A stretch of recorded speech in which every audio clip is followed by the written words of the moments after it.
The Best Loved Bear. Written by Diana Noonan. Illustrated by Elizabeth Fuller.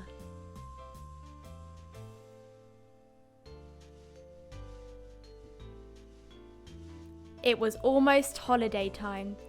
"Let's do something special," said Mr. McDonald. "Let's have a Best Loved Bear competition." Tim was worried. He had a bear called Toby and he loved him very much. But that was a problem. Tim loved Toby so much that he'd hugged off almost all his fur. Tim loved Toby so much that he'd sucked a piece of his left ear right off and worn a hole in his nose with kisses. Tim loved Toby so much that he even shared his ice creams with him, and now Toby was all sticky. Toby could never win a bear competition, no matter how hard Tim tried to make him look new again. And he did try. He tried to brush the little bit of fur that was left on Toby.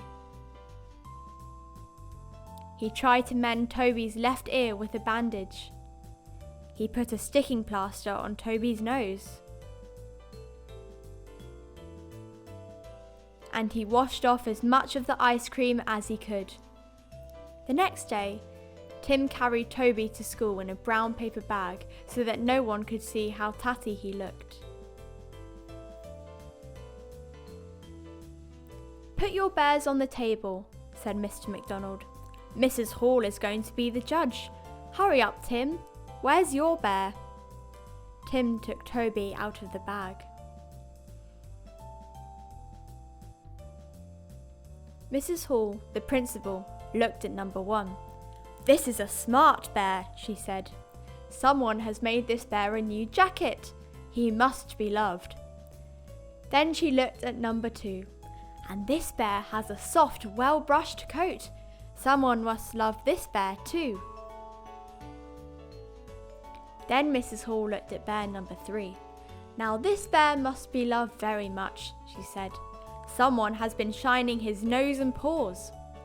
Mrs. Hall spent a long time looking at the bears. "This is a hard competition to judge," she said. Then she looked at number 20. "My word," she said, "number 20 is an interesting bear." Tim went red. "Look at his left ear," said Mrs. Hall. "Someone has tried to mend it with a bandage. And his nose has a sticking plaster on it. Perhaps it was worn out with kisses." "This bear has had the fur hugged off him," she said, "and someone has been feeding him ice cream." "This bear has been loved to bits," said Mrs. Hall with a big smile. "I am going to give the gold medal for the best loved bear to number 20. Tim couldn't stop grinning. He tied the medal around Toby's neck. And that afternoon he carried him on his shoulders all the way home.